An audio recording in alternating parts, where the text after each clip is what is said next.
Hello everyone, সবাই কেমন আছো? ভালো আছো তো? আশা করি ভালো আছো, সুস্থ আছো। আর আমিও একটু বেটার ফিল করছি, কারণ কালকে থেকে মেডিসিন স্টার্ট হয়ে গেছে। আর সবাইকে শুভ সকাল। আর আজকে ব্লগটা এখান থেকেই শুরু করছি। আজকে হলো 28 তারিখ, বুধবার। আর এখন সকাল 7টা বাজে। উঠে গেলাম ঘুম থেকে, বাসি বিছানাগুলো গুছিয়ে নিচ্ছি। তারপর সব বাসি কাজগুলো শেষ করে নিয়েছি। তারপর ফ্রেশ হয়ে রান্না চাপিয়ে দিলাম। আর সকালে ডাল ভাত হয়ে গেছে, তোমাদের দাদাভাই খেয়ে দোকানে চলে গেছে। আর আমি বাকি রান্নাটা শেষ করে নেব। দুদিন ধরে নিরামিষ খাচ্ছিলাম, কারণ জন্মাষ্টমী ছিল। আর এমনিতেও সোম, মঙ্গল আর শুক্রবারে আমরা নিরামিষ খাই। আর আজকে তোমাদের দাদাভাই বাজার থেকে মাছ এনেছে, তাই মাছ রান্না করব। রান্নাটা শেষ করে নিলাম, এখন বাসনগুলো মেজে নেব। বাসন বলতে এমন কিছু নেই, আগেই বাসনগুলো মেজে নিয়েছি। রান্না করতে করতে আমি বাসনও মেজে ফেলি এক সাইডে, কারণ আমার বাসন জমাতে একদম ভালো লাগে না। পরে অনেক বাসন হয়ে যায়, মাজতে অনেক কষ্ট হয়। শুধু কড়াইটাই রয়েছে, এখন মেজে নেব আর চুলাটা পরিষ্কার করে নেব। আর আজকে তোমাদের দাদাভাই স্নান না করে গেছে দোকানে, কারণ স্নান করার একদমই টাইম পায়নি, চলে গেল দোকানে। কল এসেছিল, তাই চলে গেছে। জানি না আজকে কখন আসবে। হ্যালো, তোমরা সবাই কেমন আছো? ভালো আছো তো? সকাল থেকে উঠে সমস্ত বাসি কাজ সারলাম, তারপর রান্না চাপালাম। রান্না শেষ করে এখন যাব স্নানে। স্নান করে এসে পুজো দেবো। আর রান্নাঘরটা এখনও পরিষ্কার করিনি, রান্না সবেমাত্র শেষ হলো। আর কী কী রান্না করেছি তোমাদেরকে দেখাবো, চলো। এই দেখো, এখানে ডাল আছে, এখানে পানি লাউ দিয়ে মাছের মাথা দিয়ে ঘন্ট করলাম। আর এখানে পাবদা মাছের ঝাল করেছি। এটুকু রান্না করলাম আর রাইস করেছি। এগুলোই হলো আজকে দুপুরের মেনু আমাদের। তাহলে দেখলে তো কী কী রান্না করলাম। এখন রান্নাঘরটাকে একটু পরিষ্কার করব, বাসনগুলো মেজে নেব, তারপর উঠানটা ঝাড় দেবো, আর তারপর স্নান করে পূজা দিতে যাব। তাহলে তোমরা দেখতে থাকো, আমার সাথে থাকো। এখন বাসনগুলো মেজে নিচ্ছি, তারপর গ্যাসটা পরিষ্কার করে নেব। আর তোমরা দেখতে থাকো, সঙ্গে থাকো।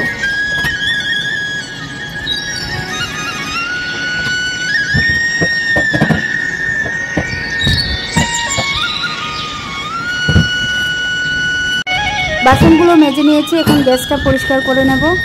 এমনিতে রোজ তো কিচেন পরিষ্কার করাই হয়, রান্নার পর গ্যাসটা পরিষ্কার করেই রাখি। কিন্তু সপ্তাহে একদিন আমি পুরো কিচেনটাকে ডিপ ক্লিন করি, কেননা রোজ রান্না হয় তো, তাই রান্নাঘরটা নোংরা হয়ে যায়। তাই সপ্তাহে একদিন আমি পুরো কিচেনটাকে ডিপ ক্লিন করে রাখি। কেননা আমার মনে হয়, তুমি রোজ যেখানে থাকছো, 24 ঘন্টা যে জায়গায় তুমি থাকছো, এই ঘরটাকে তুমি একটু ক্লিন করে ভালো করে রাখলে নিজের মনটাই ভালো লাগে। কিচেনটাকে পুরো ক্লিন করে নিলাম, দেখতে পাচ্ছ। রান্নাঘরে কাজ শেষ করে চলে এলাম উঠোন ঝাড় দিতে।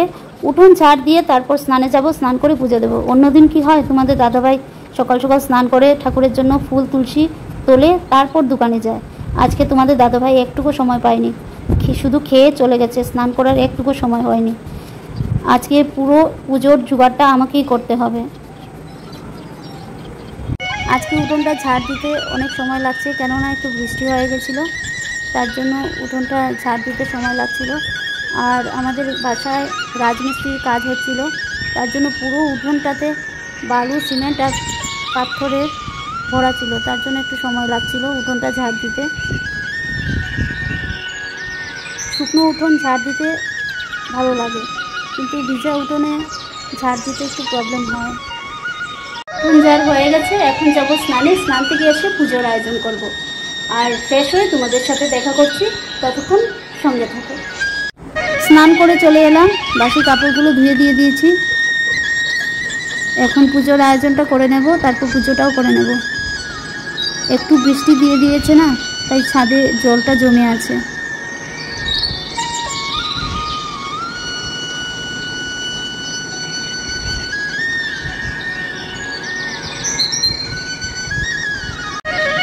এসে গেলাম ঠাকুর ঘরে পুজো দিতে। গোপুসোনাকে উঠিয়ে নেব ঘুম থেকে। অন্যদিন না তোমার দাদাভাই গোপুসোনাকে উঠিয়ে তারপর যায়। আজকে গোপুসোনাকে আমাদের দাদাভাই উঠাতে পারেনি, তার জন্য আজকে আমি করছি। এখন আমার গোপুসোনা স্নান করবে, ফুল চন্দন দিয়ে সাজবে। তারপর ঠাকুরঘরটা ভালো করে পরিষ্কার করে মুছে নিচ্ছি। তারপর চলে এলাম ফুল তুলতে।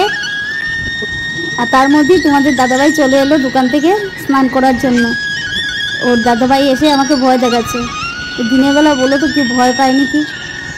আর তোমাদের দাদাভাই চলে এলো ভয় দেখাতে। এখানে গাছে অনেক ফুল কমই আছে, অনেক কুড়ি আছে, হয়তো দেখবে কালকে একসাথে অনেক ফুল ফুটে গেছে।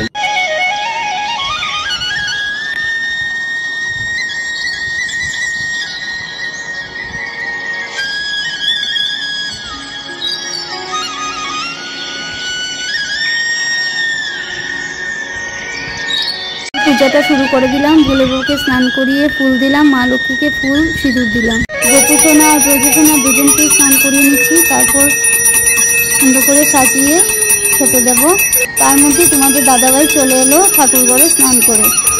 তার তোমাদের দাদাভাইকে বললাম ভিডিওটা আমাকে একটু করে দাও।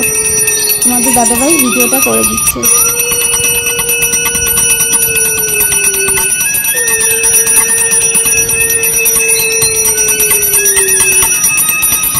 দেখো তো আমার গোপুসোনাকে কেমন লাগছে, খুব সুন্দর লাগছে তাই না?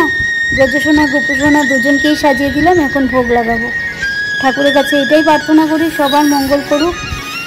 হে প্রভু, তুমিও ভালো থাকো আর আমাদেরকেও ভালো রাখো। এই পৃথিবীতে যা অন্যায় কাজ হচ্ছে, এই অন্যায় যেন বন্ধ হয়। পশ্চিমবঙ্গে এত নোংরা একটা ঘটনা ঘটলো, তার সুবিচার চাই প্রভু। যারা অন্যায় কাজ করেছে ওদের জন্য শাস্তি হয়।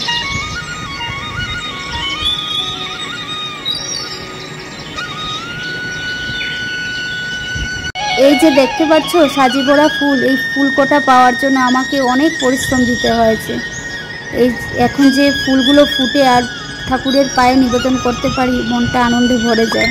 ফুলগুলো ঠাকুরের চরণে সাজিয়ে দিলাম, এখন ভোগ লাগাবো। পূজা শেষ করে তোমাদের সাথে দেখা করছি।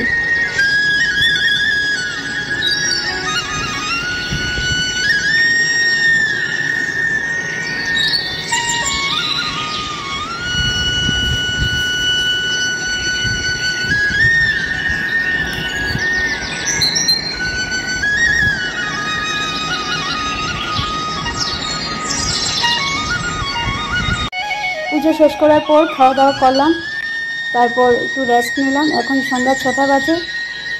তাহলে আজকের ব্লগটা এখানে শেষ করছি, না হলে অনেকটাই বড় হয়ে যাবে ব্লগটা। দেখা হচ্ছে নতুন একটা ব্লগে। তোমরা সবাই সুস্থ থাকো, ভালো থাকো, বাই।